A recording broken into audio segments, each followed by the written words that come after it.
The Cincinnati Reds are only 8-8, but their pitching staff has been one of the best in baseball. Let's talk about it.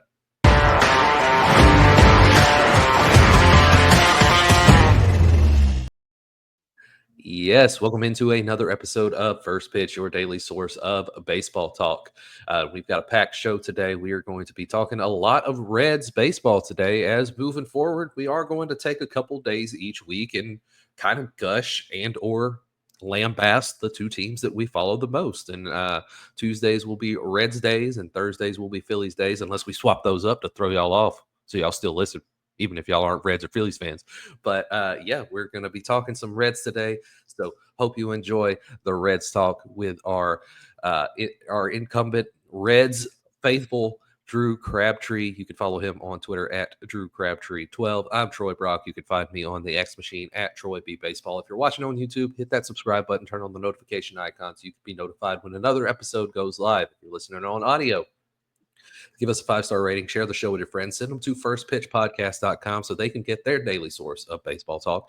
And check out the First Pitch newsletter. It was back in circulation this morning. A little bit different than what we've normally been doing. Is more just a straight article style. So check that out. Link for that is in the description. It is free to subscribe to the newsletter, though we do appreciate any and all paid subscriptions because they help keep the bills on around here. How you doing this morning, Drew?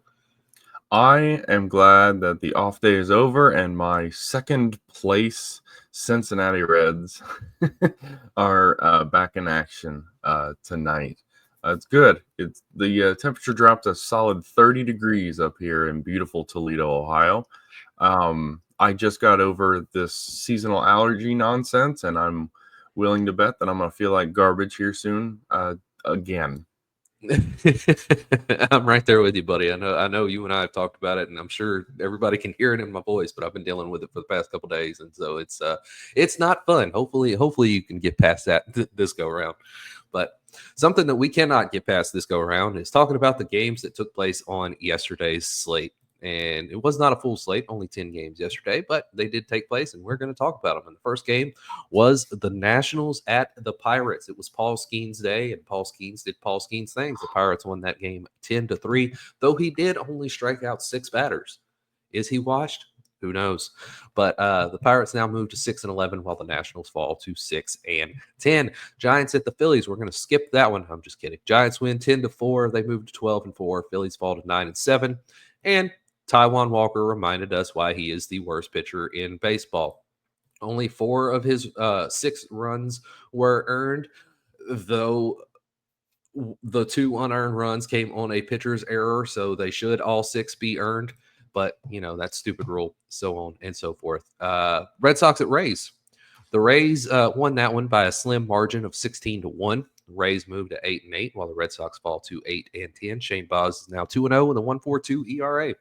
Royals at the Yankees. The Yankees take that one 4-1 to move to 9-7. Royals fall to 8-9. Carlos Carrasco gets the dub. He's 2-1 now with a 5.94 ERA. And Seth Lugo takes the L, 1-2 with a 3.86 ERA. And Devin Williams, despite his struggles this year, picked up his second save of the year.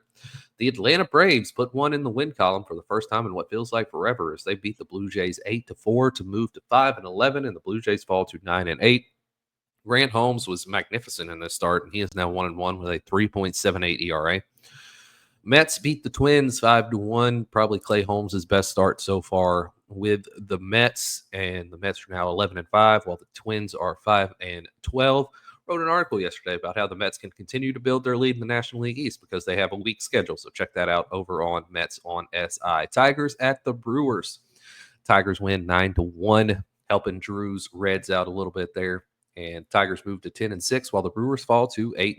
Tariq Skubal is back, baby. He's now 2-2 with a 2.66 ERA, and he is just trending in the right direction after a rough 2 starts to start the year. Astros at the Cardinals. Cardinals win that one 8-3. They are now 8-8, tied with Drew's Reds. Astros are 7-9. Framber Valdez takes the L in that one. And Nolan Arenado, after declining to be traded to the Houston Astros in the offseason, hit a home run against the Houston Astros in yesterday's ball game. Cubs at the Padres. Cubs dropped that one 10-4. Padres are now 14-3, while the Cubs are 11-8. Yeah, it's Cubs are still good. Padres might be the best team in baseball, so the Dodgers better watch out because what the Padres are doing so far this year is pretty scary. And finally, the Rockies at those same Dodgers. Dodgers win that one 5-3. They are now 12-6, while the Rockies fall to 3-13. Dustin May is 1-1 with a 1.06 ERA, and Tanner Scott picks up his 5th save of the year. Drew, any final thoughts on yesterday's small slate of ball games? There was a lot of runs scored. That was crazy. 10 runs, then 16 runs, and 10 runs, and 10 runs. Making up for the fact that there wasn't a full slate of games. They're like, you know what? Let's score a normal amount of runs for a 15 game day. Everyone loves runs, but going back to Paul Skeens, he's gonna be okay. That baseball was a pitching ninja on the old Twitter. Loves posting Paul Skeens, and there was one that was like this cutter that was disgusting. It looked like it looked like it would have knocked out a right-handed batter and then broke back in for a strike. And Paul Skeens is just nasty. And it's just not fair that a human being can make a baseball do things like that.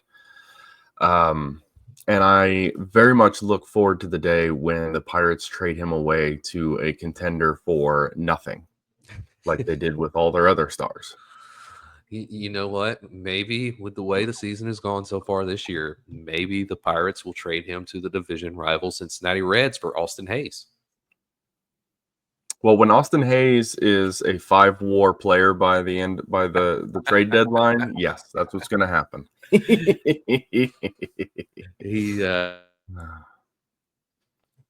Excuse me. Yeah, it's adding Paul Skeens to that rotation in Cincinnati would be nasty because the Reds just have a fantastic rotation, especially the top 2 guys in the rotation, with the second of those 2 guys going tonight. And that's really what we're going to start our Reds talk about today is the rotation and how successful they've been to this point. And, as a whole unit through 16 games, their starting rotation has a 2.68 ERA. And of course, that is bolstered pretty heavily by what Hunter Greene has done to this point, as well as Nick Lodolo, as both of those guys have ERAs sub 1, with Hunter Greene sitting at 0.98 and Nick Lodolo's sitting at 0.96. So, and both guys also have whips below 1 as well to go along with that. So, is this what we can come to expect from the top of the Cincinnati Reds rotation throughout the year? Or is Hunter Greene finally arrived as the true ace that he is, with Nick Lodolo being a 1A to his 1? I think that they are finally hitting what everyone expected them to be.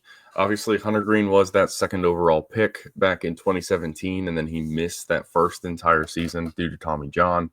And then he worked his way up. And once the best thing, one of the things I will never forget about Hunter Greene is one of his first starts as a rookie was against Pittsburgh, and he and the Reds threw a combined no-hitter and lost. I will never forget that because it's the worst. Now, as for this year, yeah, Hunter Greene has been pitching as if he's the best pitcher in baseball, and to this point, it's really, really hard to argue against it. His baseball savant page is lit up red. The only blue on the screen is the average exit velo, which is about 90.8. Makes sense when you're throwing it as hard as he is. If they make a little bit of contact, the ball's going to travel.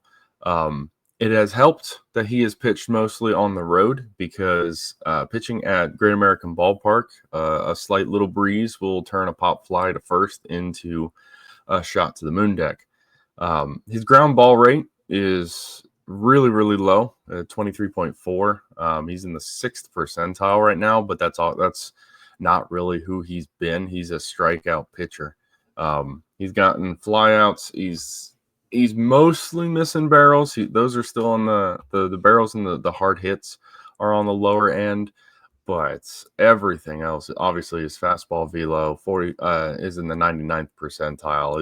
His K percentage in 86th percentile. His walk percentage in the 86th percentile. These are things that walking specifically was an issue with him before because he wasn't nearly as efficient, and now he's realizing, hey, I'm actually pretty good at throwing baseballs, and he's pinpointing exactly where it needs to go. I'm loving what I'm seeing from Hunter Greene to this point, and I'm hoping that he can keep it up for a 30-game series, 30-game season. But the Locked On Reds guys that I listen to have floated the idea that he and Nick Lodolo, guys like that, if the Reds want to make a push for the playoffs at any point, obviously that's putting the cart before the cattle at this point because it's still the Reds. They'll have to skip a couple starts, and that's obvious. That's what Rhett Lauder is for, or he could be for, which would be awesome. I'm like, that's a hell of a lot better than putting Nick Martinez out there as a sixth starter. I love what I've seen from Hunter Greene to this point. And he finally beat those Pirates that he's struggled against. Cy Young on the way, I think, at some point. Yeah, and I think that this is more than just a small sample size thing because I sent you this tweet yesterday from MLB Network. The ERA leaders across baseball since July 1st of last year, and Hunter Greene is at the top of that board with a 1.0000 ERA since July 1st, 2024. And just this year alone, he leads Major League Baseball in innings pitched at 27 2/3. Game started, he's I'm assuming tied for that with 4. Leads in B-WAR at 1.5, leads in WHIP at 0.578, and leads in hits per 9 at 3.9.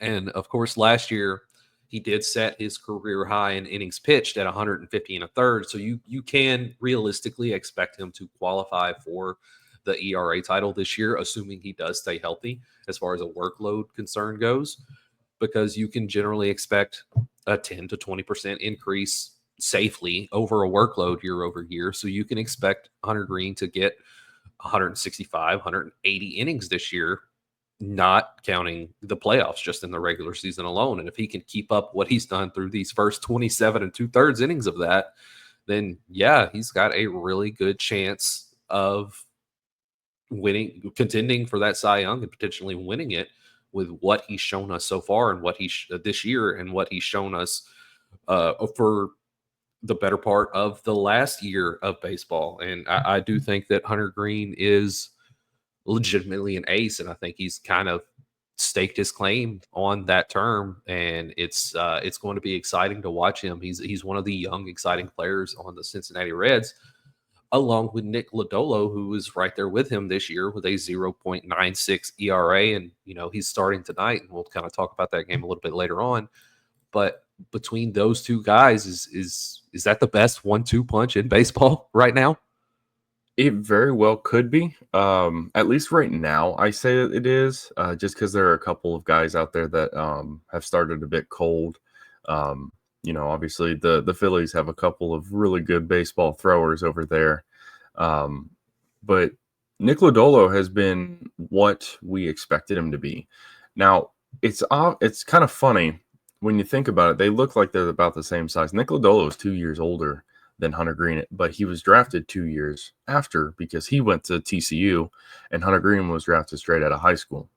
No, Nick Lodolo has been fantastic to this point. He's not walking guys. He's 96th percentile in walks.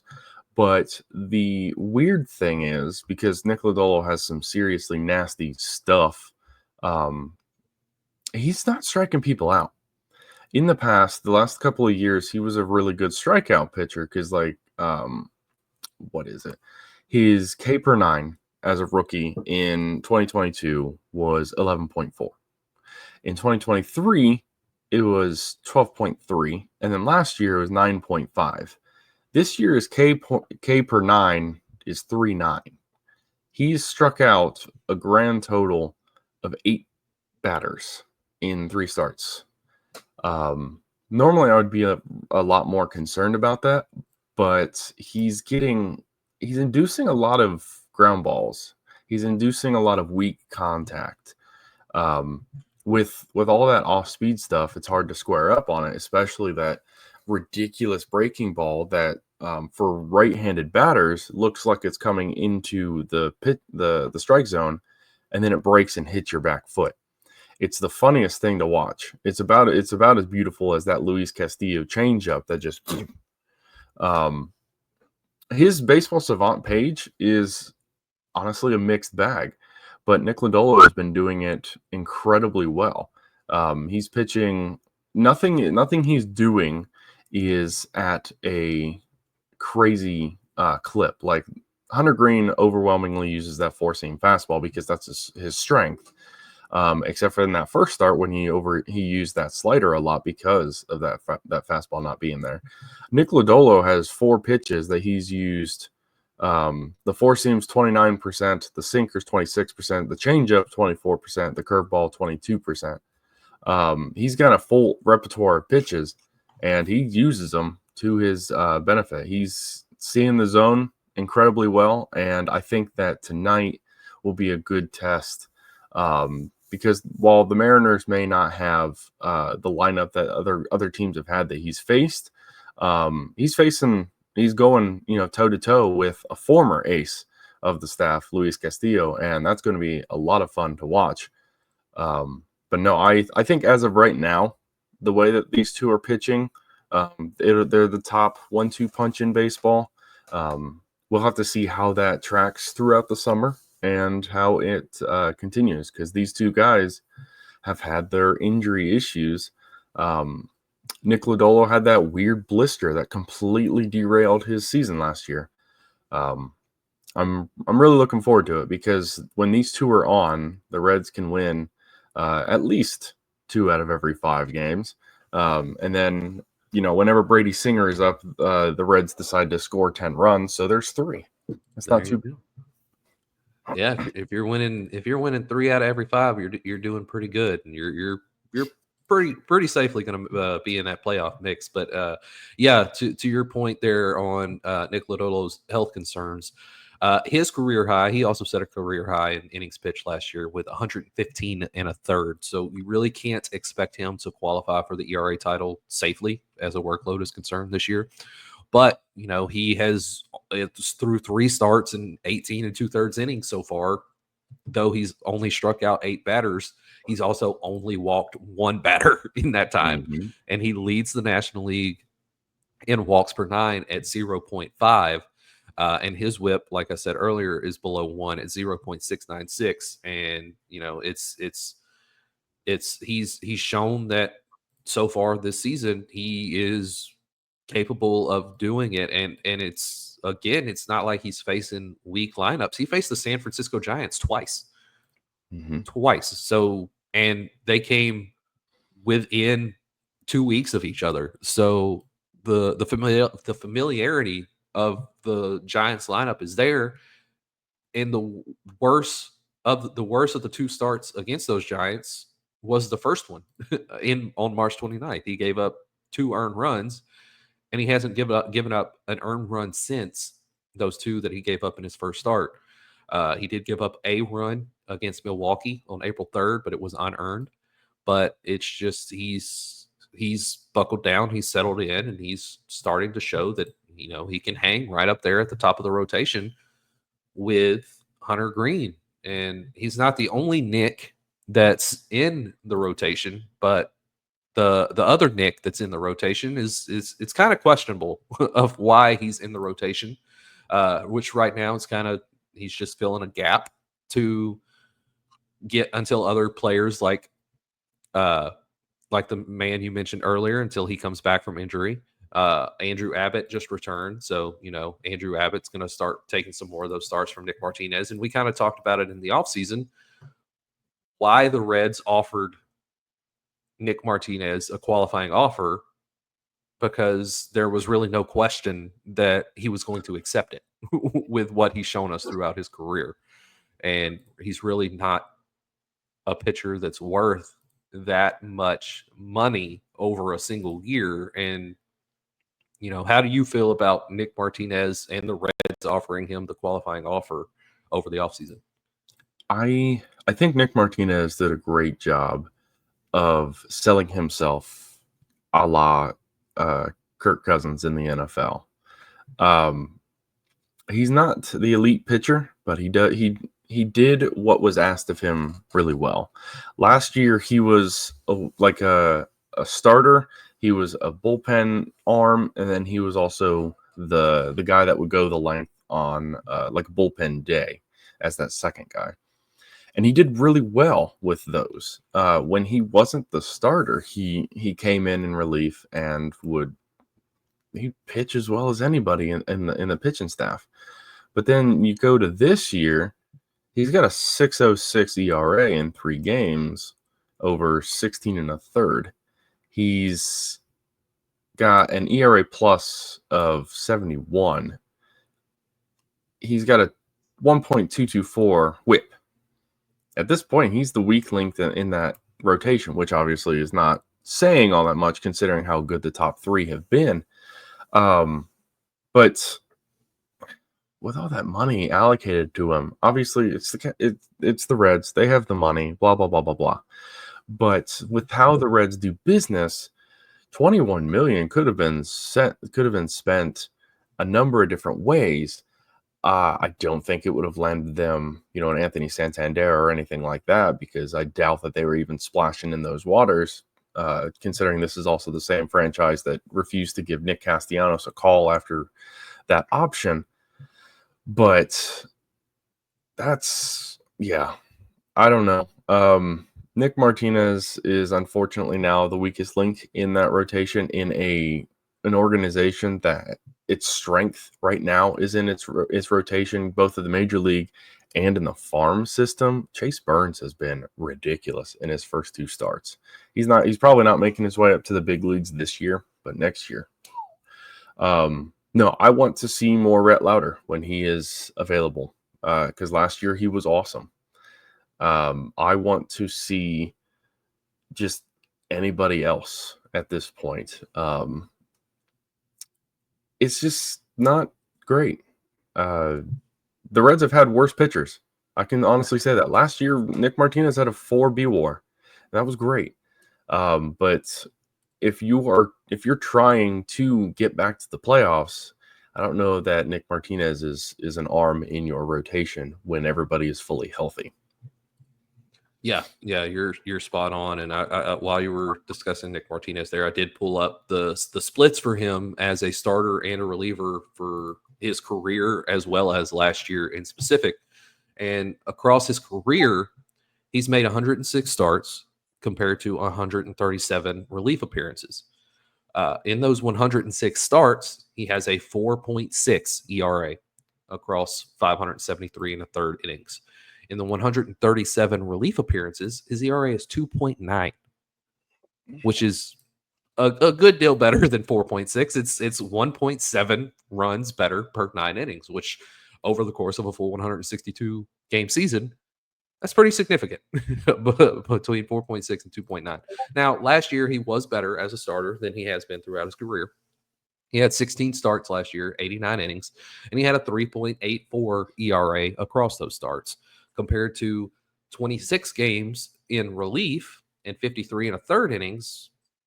But he was also better in a relief role last year than he was in his career, with a 1.86 ERA as a reliever. And so, it kind of makes you wonder if he's going to improve and kind of help the bullpen whenever guys like Rhett Lauder do return to the rotation. And then you have, Hunter Greene, Brady Singer, Nick Lodolo, Andrew Abbott, Rhett Lauder, maybe even Carson Spears starting games as the 6 or 7 man rotation. And Nick Martinez's primary function is coming out of the bullpen because, again, the starting rotation's ERA for the year is 2.68, which is second in baseball so far this year. It's the second best starting rotation ERA in baseball, behind only the New York Mets. And the Mets, who I've said a time or two, I'm not sure if anybody's heard it, but they faced some pretty weak competition this year as far as pitching and hitting. And then when you look at the Reds starters, the guys who have started, Nick Lodolo leads with a 0.96 ERA. Hunter Greene's in second, 0.98. Andrew Abbott in his one start has a 1.8 ERA. Brady Singer is next, 3.18. Carson Spears, 4.82. And then Nick Martinez at 6.06. So you have to figure that if Nick Martinez was coming out of the bullpen already this year, the Reds' rotational ERA would be much, much closer to 2 even, if not even below that, because of the workload that Hunter Greene has put in with his 27 and 2/3 innings, again, leading baseball in that metric. And how many more games the Reds could have potentially won if Nick Martinez wasn't putting up a 6.06 ERA across 16 innings. I think it probably would have helped a little bit. Now, I understand. I went back and looked. He had a stretch. Yeah, the final 88 and a third innings that he pitched for the Reds last year. That included 11 starts, 26 total appearances. In those 88 and a third, he had a 2.24 ERA. That includes one start where the Reds somehow won, where he went 4 and a third and gave up 6. If you take that one start out, he had a 1.714 ERA over the course of the last of 84 of the last 88 innings. So I understand for his sake. He definitely bet on himself and he won. I think the Reds were seeing that and they said, all right, well, this is the guy that we're going to invest in, which is odd considering he's almost 35 years old now.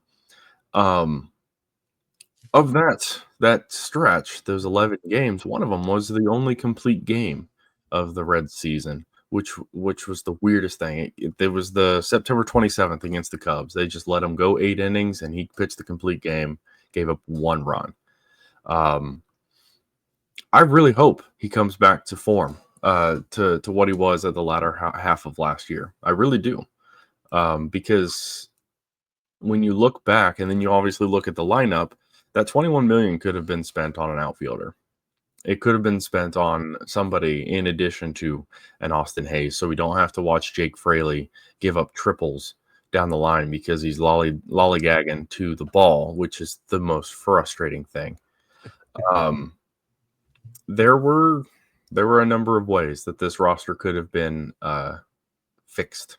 And $21 million to Nick Martinez because of that qualifying offer, because you saw the possibility of a compensatory pick hanging in front of you is very weird. So I hope for his sake that his next start is awesome. But to this point, they need to either put him as a length man in the bullpen or figure something else out. Yeah, 100%. You touched on the offense there, kind of struggling to start the season, and they have performed well under expectations when you have guys like Elly De La Cruz, Christian Encarnacion-Strand, Heimer Candelario, Spencer Steer, that you expect to be really a lot better than they have been to this point in the year, and they just have not done so because as a team, the offense has put up an OPS of only 0.592. which ranks 27th in Major League Baseball, ahead of only the Kansas City Royals, the Pittsburgh Pirates, and the Chicago White Sox. And, of course, the Kansas City Royals are another team that we expect to be better offensively and not down there with the White Sox and Pirates. But a lot of that, the Reds have still dealt with their fair share of injuries this year, and you touched on it. Austin Hayes is due back at some point, probably at some point this week. And he could potentially slot in as the everyday left fielder in Cincinnati. And with his swing, and he could really do some damage at Great American's Ballpark. Is Austin Hayes the missing link for getting the offense back on track this year? I don't think that one player, whether it's Austin Hayes or Tyler Stevenson, is going to give the Reds the jolt. However, if Austin Hayes comes back and Matt McLain, who needs to come back from that hamstring, when they come back, I think it will give a little bit of something, because right now it's Elly De La Cruz and a bunch of peanut farmers. And while Jose Trevino has been great considering what we expected from him, Jamer Candelario has not been good. TJ Friedel has had a couple of really good games. Jake Fraley, not good. Spencer Steer looks hurt out there. Like he had a couple of good games, I think, over the weekend, but just in general, he and CES have been the worst batters in this rotation. CES looks lost half the time, which is incredibly frustrating. No, Austin Hayes. So I don't know if I talked to you about this, but Austin Hayes, when he was really, really bad for the Orioles and then for the Phillies, had that kidney infection. And then evidently that infection spread to his brain and it scrambled him up. Evidently, there were players that have said that his entire personality was changed because of this weird illness. And he's now clean, like he's all set. So this spring training, obviously it's still spring training. He looked closer to that, 2023 All-Star starter, Austin Hayes. So I obviously keep on joking because I'm high on Austin Hayes that he's going to be like a 5-WAR player. That would be awesome. I don't think that's in the cards, but I do think that he's going to have a better year than what he had the last couple, because you get an infection in your brain, it probably messes up your ability to swing the bat. But yeah, the Reds need something, because right now Gavin Lux is playing left field. That's all I got to say about that, honestly. Yeah, no, I did not know about the infection spreading to his brain. I completely missed that. So now I kind of feel bad for some of the things I've said about him. So thanks, Drew, for ruining my Tuesday. No, yeah, it's he is on a rehab assignment right now. And he's played, if Baseball Reference is updated, he's played 3 games for Louisville. And he's got a 756 OPS down there in Louisville. He has hit a home run, 2 RBIs, and he's actually stolen a base also. But it's we have seen at times this offense kind of struggle to score runs, has kind of been the issue for this offense. And the team is missing Matt McLain right now, who was off to a really good start with 3 home runs. He's tied for the team lead in home runs with Elly De La Cruz at 3, but Ellie's done it in 16 games. Matt McLain had it in 8. Mm-hmm. And so it's they're missing a big bat there, and he would be leading the team out of batters with 20 or more at bats in OPS with his 861. Otherwise, Elly De La Cruz is leading the team out of qualifying batters with an OPS of 713. And then it just kind of goes down from there. TJ Friedel, 652. Gavin Lux, 616. CES, 498. Heimer Candelario, 425, and then Spencer Steer at 397. I didn't mean to laugh when I read that.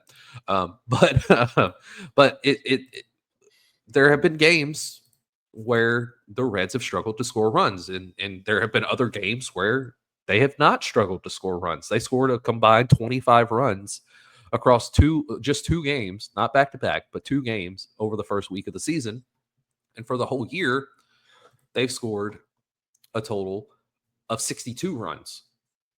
So if you take out those 2 games of 25 runs, they've scored 37 runs across 14 games, which is less than 3 runs a game. And while the pitching rotation has done well, the pitching as a whole, not just the rotation, the pitching as a whole has done very well at limiting runs. They've still allowed 51 runs over 16 games. So is this something that they can fix? Is Elly De La Cruz, is this a sophomore slump? I know this isn't technically his second year, but his second full year, I believe. Is this a sophomore slump that we're seeing from Elly De La Cruz? Can he bounce back after what he did last year? Can he return to that form, or what are we looking at with this? So I don't think that he's slumping. I think Ellie's fine. I think that the fact that there are no other threats in that lineup make a massive difference. If you have Matt McLain batting second and, even half of what I think Austin Hayes will be batting cleanup, they have the opposing pitching has to keep that in mind. Like, am I going to pitch to Matt McLain to get Elly De La Cruz up? Am I going to pitch Elly De La Cruz to get Austin Hayes up? Right now, we're batting Blake Dunn ahead of Elly De La Cruz and Gavin Lux in the cleanup. What? Who are you going to be afraid of? They can focus their energy on Elly De La Cruz and get him out, because once he gets on base, all hell breaks loose. Whether he's actually stealing the base or the threat of him stealing the base looms, it's just insanity. So the pitchers can focus on getting him out specifically because they know nobody else in this lineup can honestly hurt them. Now, if you get Tyler Stevenson, Austin Hayes, Matt McLain back, you at least have to worry a little bit about more than one player. People forget, because Matt McLain missed all of last year, and then obviously now he's got this hamstring. Matt McLain was better than Elly De La Cruz when they both came up. He came up first, and he was good in that 2023 season. Like, Matt McLain has, to me, superstar potential. If he can stay healthy, he's going to be great. He can be on the Bobby Witt Jr. level. And people forget about that because of last year, because he missed the entire season. And I think that's going to be the same when, Ronald Acuna returns for the Braves and people forget how good he is and so on. But no, right now in this lineup, it's Elly De La Cruz and a bunch of guys, and the pitching staff can focus on him because they're like, if we get him out, we're set. We'll get out of this inning. We can turn the lineup over, all that fun stuff. So I think unless somebody else breaks out, unless CES starts actually seeing the ball, et cetera, this is probably going to continue because they can focus in on Elly De La Cruz to make sure that he isn't the one burning them on the base paths until Matt McLain, Austin Hayes, Tyler Stevenson all return. Yeah, and there's one other guy I think we would be remiss if we didn't talk about him, and you're more plugged in on this than I am. But why have we not seen Rhys Hines yet this season? Because the Reds hate fun. So Rhys Hines is what he is. He's a high strikeout guy that when he makes contact, the ball finds the seats. The thing is that he isn't better, unfortunately, than Will Benson. He's not better than Noelvi Marte. And he's probably not going to be better than some of the guys that are going to be coming up through the system, because I anticipate guys like Sal Stewart making it to Louisville this year and so on. But this year in Louisville AAA, he's got 13 hits over 49 at-bats. He is slashing 265, 345, 490. His OPS is 835, which is not bad. But Rhys Hines he's got 3 home runs and 11 RBIs. Three of his 13 hits are home runs. Sorry. And I think that the Reds, Will Benson, Rhys Hines included, have a massive drop between their major league players and their AAA players. The Locked On Reds guys that I listen to refer to them as 4A players, essentially. They're really good in Louisville, look lost in Cincinnati. And now, obviously, Will Benson has shown that he can have a little bit higher of a ceiling. Obviously, throwing him in a rotation against the Giants' Logan Webb, not fair. especially when he flew in the previous day and then you had to fly him back out the next day. The poor man's sleep schedule has got to be whack right now. I wish that they would give Rhys Hines a shot just for the fun of it because of how exciting last year was. Yeah, outside of the crazy run, he sucked towards the end of his time. But at least he gives you a little bit of oomph off the bench. And if you're going to let Noelvi Marte or Jacob Hurtubise just fester on the bench, you might as well give, if you really think that Noelvi Marte is good, but you're not put him in the lineup, just send him back down to AAA so he can get every day at bats. If you don't think Rhys Hines is part of the future, you might as well bring him up, put him on the bench, pinch hit him, and then every now and then he'll run into one. No, I wish that Rhys Hines was in Cincinnati just for fun, because that run last summer was the most fun that we had in a lost season. Yeah, he'd probably end up batting 110 or something like that in Cincinnati, but that home run that he hits will be 450 feet, and it'd be so much fun. Right. Yes, and to that point, through his first 6 games in the majors, notably he hit 5 home runs, and in that time he was batting 500, 542, and a 1409 slug for a 1951 OPS. And those 5 home runs, he was getting base hits as well. He hit 5, 6, 8, 11 base hits. 5 of them were home runs. 3 of them were doubles, and 1 was a triple. So out of his first 11 base hits in Major League Baseball, 9 went for extra bases, and 5 were home runs. And you kind of did also touch on it that he kind of needs to get everyday playing time. And after that initial stretch, he spent 4 more days on the Major League roster in July before being optioned down. And when he came back up at the end of August, he was not starting every day. He was being used as a bench player, and he did not make a single start from August 27th until the end of the season. And in that time, including the 4 games in July after the 5 home runs and 6-game stretch, he played 18 total games, only had 27 plate appearances, and his triple slash was .042, .148, .083 with 9 strikeouts in those 27 plate appearances and only 1 hit. It was a double for a 231 OPS. So I agree. He does need the everyday playing time, as most players do. You want to get your players everyday playing time so they can stay locked in. And that was probably a big reason of why he struggled down the stretch last year, is because he really wasn't getting that everyday playing time. And but all in all, we've went very long on this, but it's needed. We don't have a 30-minute time limit anymore.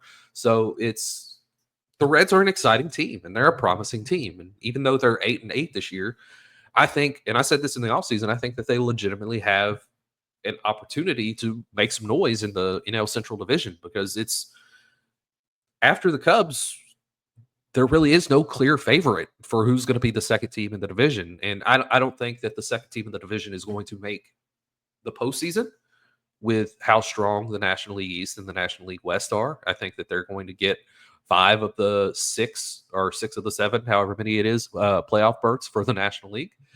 But it's 6, I just remembered. And but the Reds aren't far off, especially with what they've shown us to this point in the season. They need their offense to be more than just Elly De La Cruz and the boys. Yeah. One note, Rhys Hines is only 24 years old. He's younger than Hunter Greene. Wow. No, I think that the Reds need to start heating up, especially in the lineup. It shouldn't take Matt McLain, Austin Hayes, Tyler Stevenson coming back for them to do so, because you're a Major League Baseball players. You should be able to hit Major League pitching. If the Reds can get things going, yeah, I'll bet on them, because at some point, just having good pitching will be enough. Now, of course, we saw what happened in 2020 when the Reds had great pitching in the playoffs and they decided not to score any runs over the 2 wild card. But that's ancient history. I don't remember that. No, I'm still very optimistic of this Reds team, and this series against Seattle will be it'll be important because while I think that Luis Castillo tonight is going to steal the Reds' lunch money, they're going to need to really pick it up before the Cubs. Obviously, the Cubs have this rough stretch, so they need to gain ground just to make sure that they can keep in tow if they want to win the division, which is well within the realm of possibility.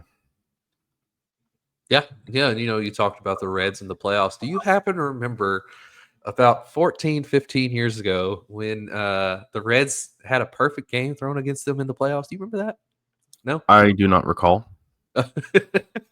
I rest my case. just don't talk about how the rest of that series went. We just want to talk about the perfect game.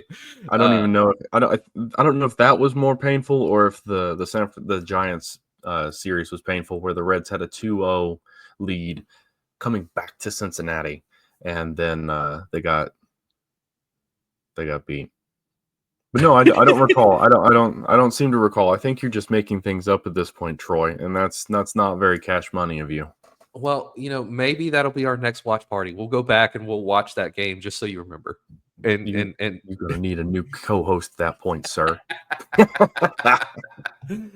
Oh Lord, we have fun.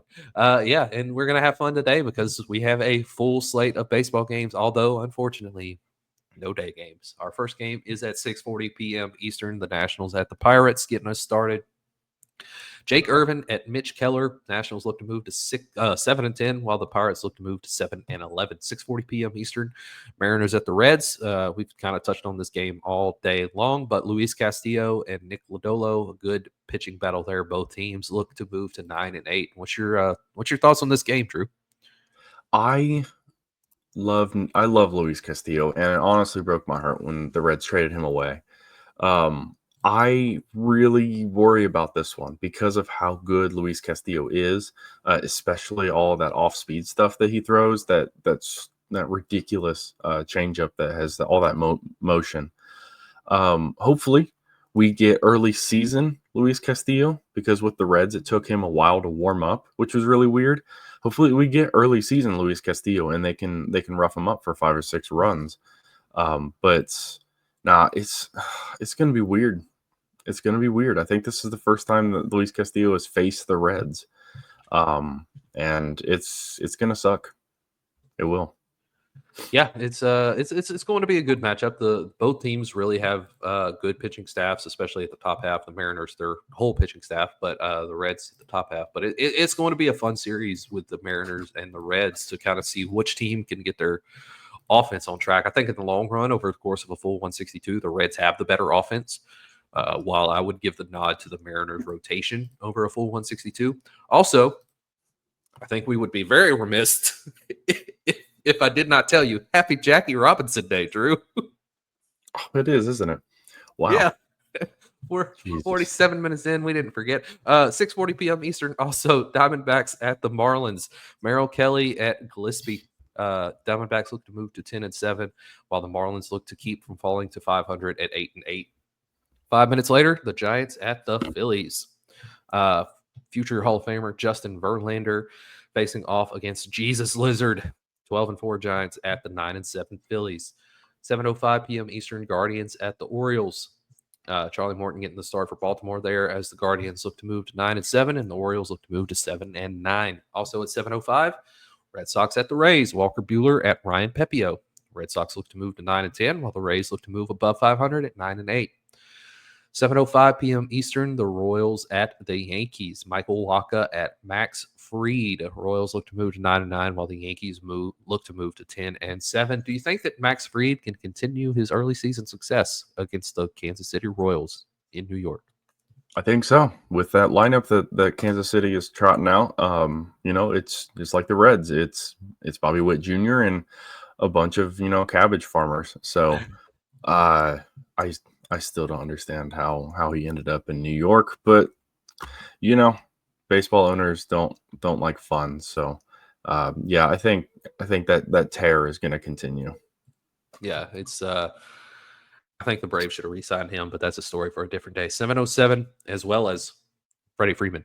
I think the Braves should have re-signed Freddie Freeman as well. Yes. Excuse me. 7:07 p.m. Eastern. Braves at the Blue Jays. Spencer Schwellenbach and his 0.45 ERA taking on Kevin Gausman, former Brave, and his 2.33 ERA. Braves look to move to 6-11, while the Blue Jays look to move to 10-8. 30 minutes later, 7:40 p.m. Eastern, Mets at the Twins as the Mets continue their weak schedule to start the year. Tylor Megill and his 0.63 ERA against weak competition against Bailey Ober. Mets look to move to 12-5, while the Twins look to move to 6-12. 7:40 p.m. Eastern. Also, Athletics at the White Sox. Battle of the Mid. Athletics look to move to 7-10, while the White Sox look to move to 5-11. And this one is in Chicago, not the high school stadium out there in Sacramento. 7:40 p.m. Eastern. Detroit Tigers at Milwaukee Brewers. Two guys with ERAs under 2 in Jack Flaherty and Quinn Priester. Tigers look to move to 11-6, while the Brewers look to move to 9-9. 7:45 p.m. Eastern. Astros at the Cardinals. Hunter Brown at Eric Fetty. Astros look to move to 8-9, while the Cardinals look to move above 500 to 9-8. 20 minutes later, 8:05 p.m. Eastern, Los Angeles Angels at the Texas Rangers. Yusei Kikuchi on the mound for the Angels against TBD for the Rangers. Angels look to move to 10-6, while the Rangers look to move to 10-7. 9:40 p.m. Eastern, series of the week, and really probably the pitching matchup of the day. Cubs at the Padres. Shota Imanaga at Randy Vasquez. Cubs look to move to 12-8, while the Padres look to move to improve on their major league best record and move to 15-3. And finally, 10:10 p.m. Eastern, Colorado Rockies at the Los Angeles Dodgers. Feltner at Knack. Rockies look to move to 4-13, while the Dodgers look to move to 13-6. It's a good day of baseball games. A lot of good pitching matchups there. Drew, do you have any final thoughts on today's games?